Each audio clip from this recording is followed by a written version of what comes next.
ঘন্টা কারা কারা জীবনে পড়ি? হাত উঁচু করেন তো। একটানা 1 ঘন্টা? আচ্ছা, ভেরি ফাইন, হাত নামা। শোনেন, একটা জিনিস বলি, বিজ্ঞানীরা দেখছে আপনি যদি একটানা 1 ঘন্টা পড়েন, 60 মিনিট একটানা পড়ছেন, তাহলে আপনি গড়পড়তা 78 থেকে 80টা লাইন আপনি মুখস্থ করতে পারবেন। 78 থেকে 80টা লাইনের পড়া মুখস্থ করতে পারবেন।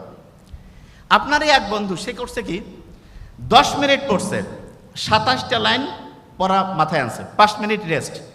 আবার 10 মিনিট পড়ছে, 27টা লাইন মাথায় আনছে, আবার 5 মিনিট রেস্ট। আবার 10 মিনিট পড়ছে, 27টা লাইন মাথায় এনেছে, 5 মিনিট রেস্ট। আবার 10 মিনিট পড়ছে, 27টা লাইন মাথায় আনছে, 5 মিনিট রেস্ট। এবার আমাকে বলেন তো, প্রথম 10 মিনিটে যদি সে 27 লাইন পড়ে, 5 মিনিট রেস্ট নিয়েছে, তারপরে 10 মিনিটে যদি 27 লাইন পড়ে, 5 মিনিট রেস্ট নিয়েছে, আবার যদি 10 মিনিটে 27 লাইন পড়ে, 5 মিনিট রেস্ট নিয়েছে, আবার 10 মিনিটে 27 লাইন পড়ছে, 5 মিনিট রেস্ট নিয়েছে, তাহলে 4টা 27 যদি আমি গুণ করি, কত লাইন হবে? 108। কত? আপনি একটানা যখন 60 মিনিট পড়েন, তখন কত লাইন পড়তে পারেন? 78, 80। তাহলে একজন একটানা পড়লো 60 মিনিট, সে শিখলো হচ্ছে 78 থেকে 80 লাইন। আর আপনি 10 মিনিট পড়লেন, 5 মিনিট রেস্ট, 10 মিনিট পড়লেন, 5 মিনিট রেস্ট, 10 মিনিট পড়লেন, 5 মিনিট রেস্ট, তাহলে আপনি বললেন 107 থেকে 8 লাইন। তাহলে রেস্ট নিয়ে পড়া ভালো না একটানা পড়া ভালো? রেস্ট নিয়ে পড়া ভালো না একটানা? রেস্ট নিয়ে। আচ্ছা, এখন দেখেন একটা জিনিস, পড়ার সময় আমরা যেটা মনে করি যে কোনো সময় পড়বো, মাথা বোধহয় একই রকম করে কাজ করবে। বিশ্বাস করেন, এটা ভুল। পড়ার একটা সাইন্টিফিক সিস্টেম শিখিয়ে দিই।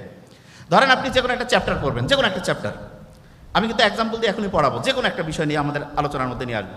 ধরেন আপনি যে কোনো একটা চ্যাপ্টার পড়তে যাচ্ছেন, কি সেটা? সংবিধান পড়বেন। ধরেন সংবিধান যখন আপনি পড়বেন, এই সংবিধানটা যদি আপনি, আপু শুনতে হবে, সংবিধান যখন আপনি পড়বেন, তখন এই সংবিধানটা যদি আপনি ঘটনার গল্প দিয়ে পড়েন, মাথার মধ্যে একদম সাথে সাথে ঢুকে যাবে। কীরকম এক্সাম্পল দিই, সংবিধানে আপনার 11টা চ্যাপ্টার আছে। কয়টা চ্যাপ্টার? আচ্ছা, একটা টিমে কয়টা প্লেয়ার থাকে? তাহলে আমরা বলতে পারি না একটা সংবিধান একটা প্লেয়ারের, একটা টিমের মতো? তাহলে একটা টিমে 11টা প্লেয়ার, সংবিধানে কয়টা চ্যাপ্টার? 11। 11টা যে প্লেয়ার থাকে, তার মধ্যে কিছু প্লেয়ার থাকে না খুব দামি প্লেয়ার থাকে, তো এরকম সংবিধানেও কিছু দামি চ্যাপ্টার আছে। কীরকম দামি চ্যাপ্টার? যেমন 3 নাম্বার চ্যাপ্টারটা খুব দামি। কয় নাম্বার?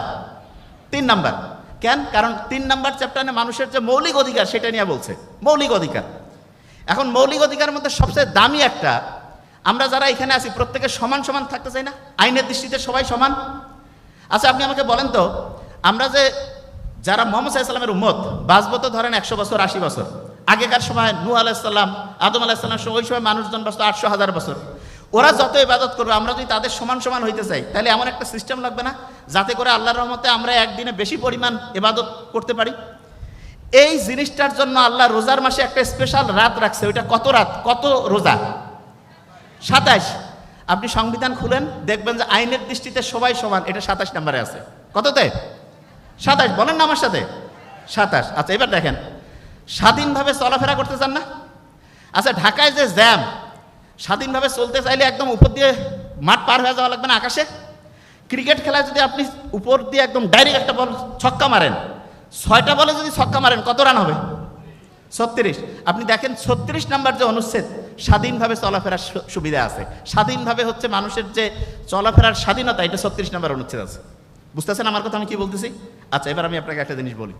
মুহাম্মদ সাল্লাল্লাহু আলাইহি ওয়াসাল্লাম নবুয়ত পেয়েছে কত বছর বয়সে? হ্যাঁ, 40। তার নবুয়ত, এটা তো কোনো পেশা না, কিন্তু যদি আমরা নর্মালি ধরি যে এটা একটা কাজ, বৃত্তি, তাহলে বলেন তো বৃত্তির স্বাধীনতা, পেশার স্বাধীনতা কত নম্বর অনুচ্ছেদ? 40। আচ্ছা, এবার একটা জিনিস চিন্তা করেন তো, পাক ভারত উপমহাদ্বীপে স্বাধীন হয়েছে, বাংলাদেশ, ভারত, পাকিস্তান একসাথে, আগে পাক ভারত ছিল না? ব্রিটিশদের কাছ থেকে স্বাধীন হয়েছে কত সালে? 47। এই জন্য আপনি দেখবেন ওই সময় যুদ্ধ বন্ধ হয়েছে বা চালু হয়েছে, যুদ্ধাপরাধীদের বিচার 47 নম্বর অনুচ্ছেদ। কত? 47 নম্বর অনুচ্ছেদ। আচ্ছা, এবার একটা জিনিস চিন্তা করেন তো আপনি, বাংলাদেশটা সরকার যারা চালায়, তাদের ভুল ভ্রান্তি ধরার জন্য যদি আমরা একটা খুব ভালো লোক রাখি, খুব ভালো লোক, একটা খুব অনেস্ট লোক। আচ্ছা, অনেস্ট লোক কি ভাগ্যবান না ভাগ্যহীন? ভাগ্যবান নাম্বার কত? লাকি 7। পরপর 2টা লাকি 7 রাখলে কত হয়? 77 না? 77। তাহলে ন্যায়পাল এইটা কত নাম্বার অনুচ্ছেদ হবে? 77। কত? 77। আচ্ছা, বলেন তো, ভোট যে আমরা দেই, ভোট দিতে নির্বাচন কমিশন লাগে না? নির্বাচন কমিশন। আচ্ছা, নির্বাচন কমিশন যে ভোট দেয়, ভোটার হওয়ার সর্বনিম্ন বয়স কত? তার আগে যদি একটা এক দেই কত হয়? তাহলে নির্বাচন কমিশন গঠন কত হবে? 118। আপনি কি আমার কথা বুঝতে পারছেন? আচ্ছা এবার বলেন তো, গণতন্ত্র যে আছে মানুষের একটা প্রথম চাওয়া না গণতন্ত্র? প্রথম চাওয়া হচ্ছে এক। মানবাধিকার এটা একটা প্রথম চাওয়া না? এটা তো এক। দুইটা এক পাশাপাশি রাখলে কত হয়? তাহলে গণতন্ত্র মানবাধিকার কত নম্বর অনুচ্ছেদ? 11। আচ্ছা এবার চিন্তা করেন তো, আপনার এই যে মোবাইলে যে আমরা টাকা ঢুকাই 15% ভ্যাট কাটে না? 15% কি কাটে? ভ্যাট। এবার আমাকে বলেন 15% ভ্যাট এটা দেই এই কারণে গরিব হোক, দুঃখী হোক, ভিক্ষুক হোক, প্রত্যেকে যাতে মৌলিক অধিকারগুলো তার যাতে পূরণ হয়। তাহলে মৌলিক অধিকার পূরণের জন্য রাষ্ট্র যে ব্যবস্থা করবে কত নম্বর অনুচ্ছেদ? 15। Very fine. আচ্ছা বলেন তো, ওই যে 18 বছর বয়স আছে না একটা জিনিস, তাহলে 18 বছর বয়সের সাথে দেখেন তো, আমরা বলি না যে নৈতিকতা, জনস্বাস্থ্য নৈতিকতা, এটা কত নম্বর অনুচ্ছেদ আছে? জনস্বাস্থ্য নৈতিকতা 18। কত আছে বলেন? 18। আচ্ছা এইবার একটা জিনিস আমি আপনাদের বলি, প্রথম থেকে যা কিছু আমরা বলছি যদি আমরা ঘটনার গল্প দিয়ে পড়ি, পড়াটা মাথায় আসতেছে না সহজে? এবার আমি ধরবো, আইনের দৃষ্টিতে সবাই সমান কত? 27। স্বাধীনভাবে চলাফেরা 36। পেশার স্বাধীনতা 40।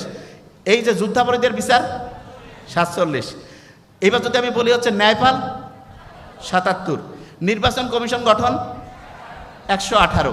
গণতন্ত্র মানবাধিকার 11। মৌলিক অধিকার মানে পূরণের জন্য সরকার চেষ্টা করবে, এটা কত নম্বরে? 15। কত? জনস্বাস্থ্য নৈতিকতা 18। জিনিসটা কি বুঝতে পারতেছেন ঘটনার গল্প দিয়া? আচ্ছা এখন দেখেন একটা জিনিস বলি,